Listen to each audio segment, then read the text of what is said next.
The Holy Gospel according to St. Matthew, the 10th and 11th chapters. Jesus said to the 12, "Whoever welcomes you welcomes me, and whoever welcomes me welcomes the one who sent me. And whoever welcomes a prophet in the name of a prophet will receive a prophet's reward. And whoever welcomes a righteous person in the name of a righteous person will receive the reward of the righteous. And whoever gives even a cup of cold water to one of these little ones in the name of a disciple, truly I tell you, none of them will lose their reward."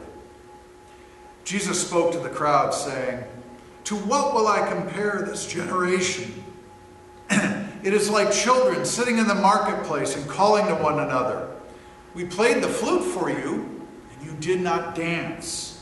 We wailed, you did not mourn. For John came neither eating nor drinking, and they said, 'He has a demon.' And then the Son of Man came eating and drinking, and they say, 'Look, a glutton and a drunkard, a friend of tax collectors and sinners.' Yet wisdom is vindicated by her deeds. Come to me, all of you that are weary and who are carrying heavy burdens, and I will give you rest.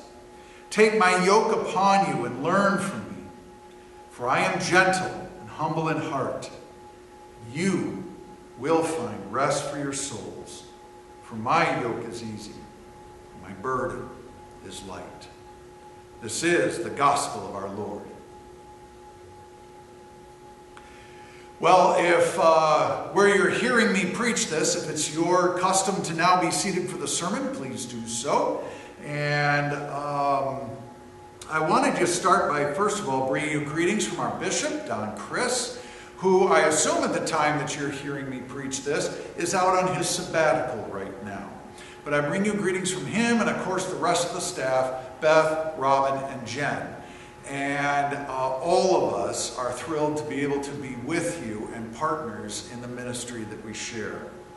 I also want to start out by saying that this is difficult, preaching a sermon when I don't know who's listening to it, the context in which this is happening, what your community context is, and also the exact time frame. I don't know if something has happened in world affairs, local affairs, something like that. And so trying to preach a sermon that is both useful and helpful, while at the same time general enough to be of use at any time. I've also taken 2 gospel lessons that are appointed for use in the month of July and kind of mashed them together a little bit, taking parts, creating kind of a strange mashup there. And I found some themes running through them that maybe here in our summertime we all might find a little bit helpful. I know that I have taken comfort from these readings. Now in this we encounter Jesus in a way that we don't always see him. And I wonder if Jesus isn't just feeling a little bit frustrated. You know, he's got that line, to what am I supposed to compare this generation? You know, John came being like this, pretty austere, you know, all the things, as he said, neither eating nor drinking. And they said of him, you know, oh, he's too much like that. He is a demon, he's possessed. Well, then I come eating and drinking and hanging out with people and doing that. And they say, oh, he's a glutton and a drunkard.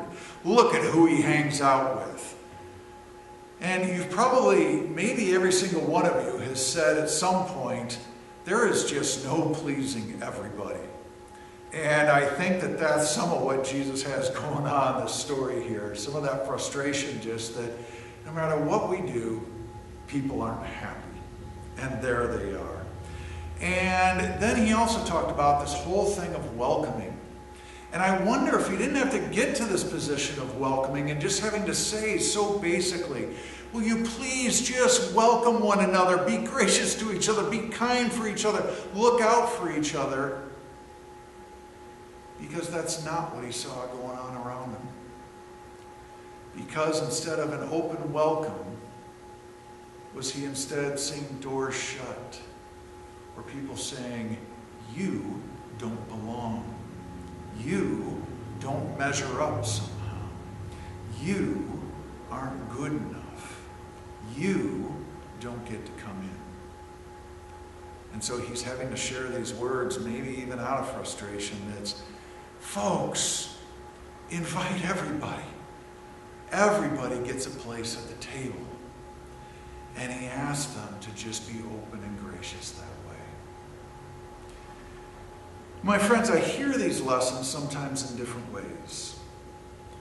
I sometimes hear them as the one who's in the position of extending the welcome, of being that official person, wearing this collar that is sort of on a Sunday morning, maybe in charge and trying to set the tone and trying to do all that kind of stuff and say, everybody's welcome to our church, and who sometimes, works with your pastor or other pastors to be able to say, this is how we're going to do things here. We're going to be open and welcoming to everybody, and then really trying to work with us to do it. But I'll confess to you that there have been plenty of times in my life when I felt like the outsider, the one who wasn't sure that he was good enough, the one who wasn't sure that somehow he measured up, the one who didn't know whether or not I belonged. And I wish I could tell you that every single time there was somebody who was kind, who was gracious, who was loving, who had their eyes open to welcome me in. But unfortunately, that hasn't always been the case. Now, there have been plenty of times where those kind, gracious, loving people were present. And I can't even begin to describe to you how important that was and how heartwarming that was to be accepted, to be welcomed in.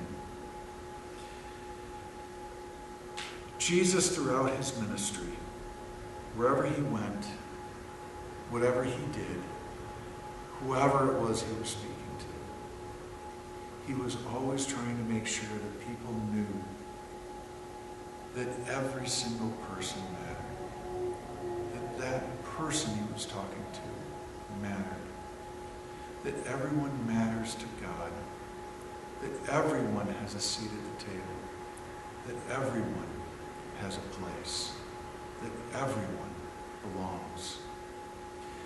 And so Jesus says, come to me, all of you who are weary and carrying heavy burdens. There are times in my life when I feel like I don't have any burdens, when things actually feel pretty darn good. Nobody wants to see me skipping right now, I know that. But where I can almost feel like I can just go skipping down the road because things are okay. But you know what? There's still burdens there. Maybe just not as aware. And there are other points in life when I'm very aware of the burdens and the stress and whatever else is weighing me down. And again, Jesus promised to all of us, no matter where we are, no matter what we're going through, is that we matter,